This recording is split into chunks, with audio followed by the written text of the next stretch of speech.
Hello and welcome to World of Warships. Today, been working on grinding my way up to unlock the Helena, which is a tier 7 ship, I believe. I think I got 28,000 XP I gotta go left on the Dallas before I can unlock that ship. Anyway, I'm gonna do a quick battle here and have a bit of fun. Really is a beautiful game. We're in the... Nope, this is a tier 7 ship, the Dallas.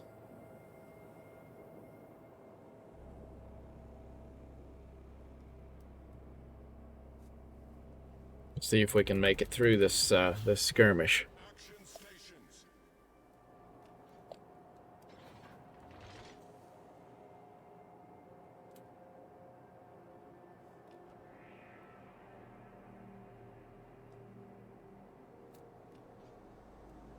Wound up watching a lot of conspiracy theory YouTube videos while I played this game earlier. You know, the thing about conspiracies is they're always just a little bit true. Like everything you think you know is probably just a little bit false. And everything people say is not true has just a little bit of truth mixed in. So it's always interesting to think about how the world might be different, how our existence might be different than we imagine it to be. And I suppose that is a dangerous thing to think about. People tend to all agree on things. They think in a similar way, like a herd.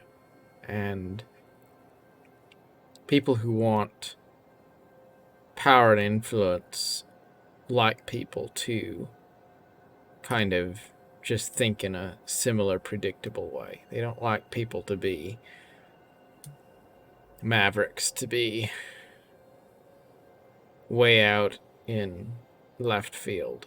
Because if you're open to thinking all sorts of different things, to considering all sorts of different things, who knows where you'll wind up. There's nothing more threatening than someone who thinks for themselves. Even if a person isn't very strong or very powerful, a person who makes up their own mind and charts their own course is sort of a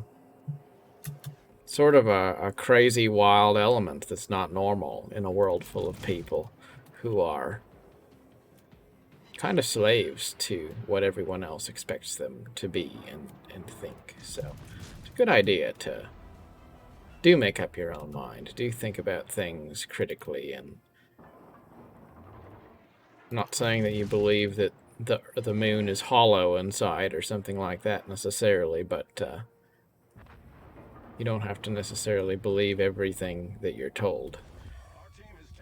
A lot of things that are really crazy, people think they're normal just because everybody else thinks them. Like, think about all the religious views that people have, you know? Like, don't try to tell me that those things aren't ridiculously crazy. And you say God made the world in 6 days, or baby Jesus was born from a Virgin Mary. Like, all right, I mean, these things are not considered to be weird in any way. Like, they're considered to be just normal.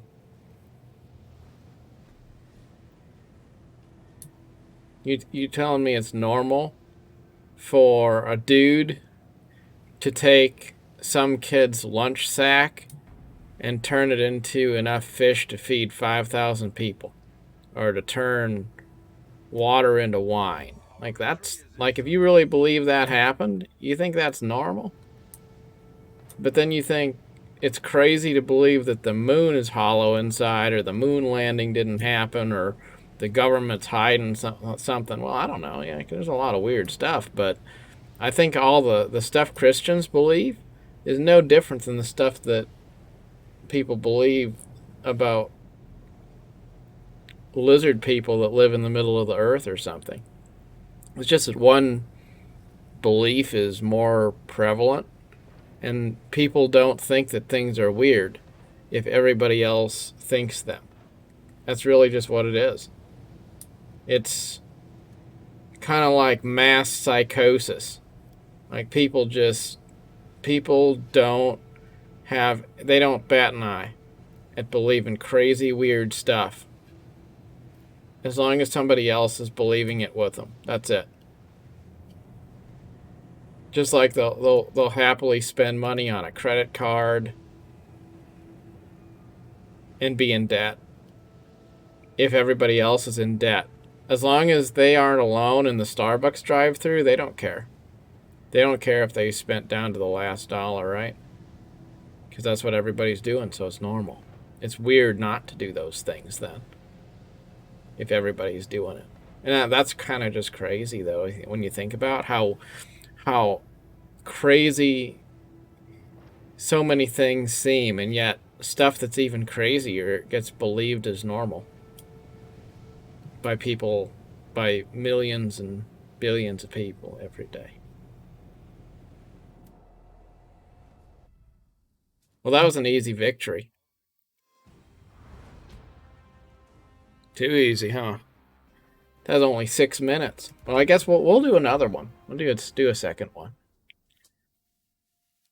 We'll see how long the second battle goes. One more. We'll top off the video. Probably about 15 minutes. I was off today and I didn't feel like making a video. Kind of weird, isn't it? When you have more time, you are less motivated because you don't have a sense of urgency. Like if you know you just have a couple hours to do something that you want to do, then you make the most of those couple hours. But if you know you have all day, then you just kind of sit there. And I think I had a pretty good day. Like I was just enjoying some city skylines, building my city of Glasgow, and letting the day go by. It is my vacation. And as much as I would like to go see the world, seeing the world costs money, so looks like the way we're going to be seeing the world is right here in front of a PC screen, sailing these virtual ships, wherever we are in the South Pacific or something. That's going to be good enough. Funny thing is, when you do go on a trip, you go on vacation, right? And then you get on an airplane, you spend time at the airport, you go to a hotel, and the truth is, you don't have any experience that's actually different than what you'd have back home. Like, you don't see anything that's truly unique. If you want to see something interesting, you could watch a movie or a YouTube video. If you want to get a cup of coffee and have a nice view of the outdoors, you could do that at home. If you want to go get a hamburger or go get a good dinner, like you could go out right there in town. Like, it's kind of weird. Like, we want to go see things and go places we haven't been, and yet the way we travel prevents us from actually getting the experience that we set off to pursue. And because we know we've traveled, we're kind of gratified. And yet the truth is, it's really just a trick, because there's no difference in sitting in an airplane or just sitting in a chair and staring at the wall for a few hours. There's no difference in going to a hotel in Las Vegas and going to a nice hotel in your own hometown. There's no difference in going on a long road trip across the country where all you see is the freeway and you don't see anything else, or just having your daily commute to work.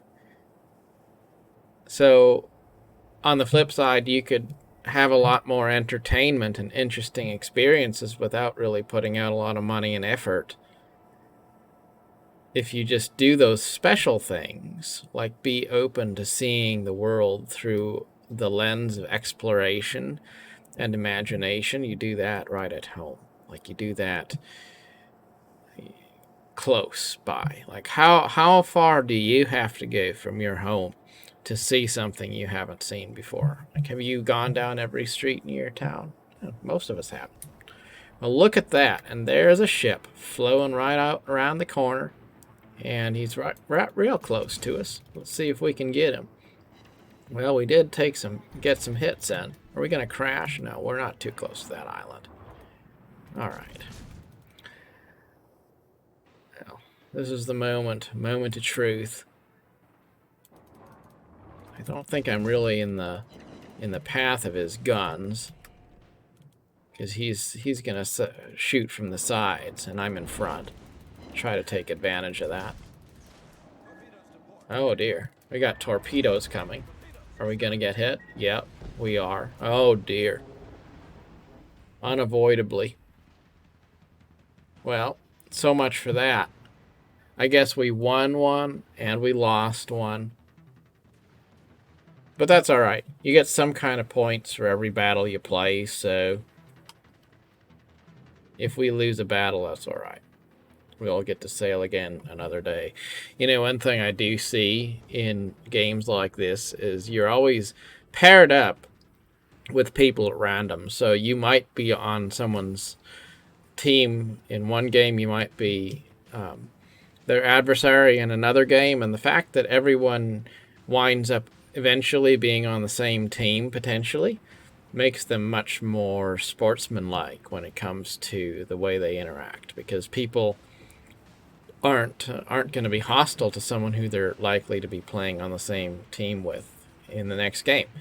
And the other thing is just there's a reward for winning, but there's not really a terrible penalty for losing. So it's a lot more casually pleasant, because if you lose a match, maybe you do better next time. That's all there is to it. I think that's definitely something I've thought about with, like, MMOs. Albion Online is a great example where you have hostile players, and that really makes the PvP environment not fun, whereas there's other games such as this one where a competitive PvP environment is very fun and not stressful or frustrating at all, because it's not like you have to grind up from tier 1 to get your ship back again after you lose one match, as maybe would be if it was EVE Online or Albion. So, World of Warships, that is today's video. Thank you very much for watching, and till next time, hope you have a wonderful day. Goodbye.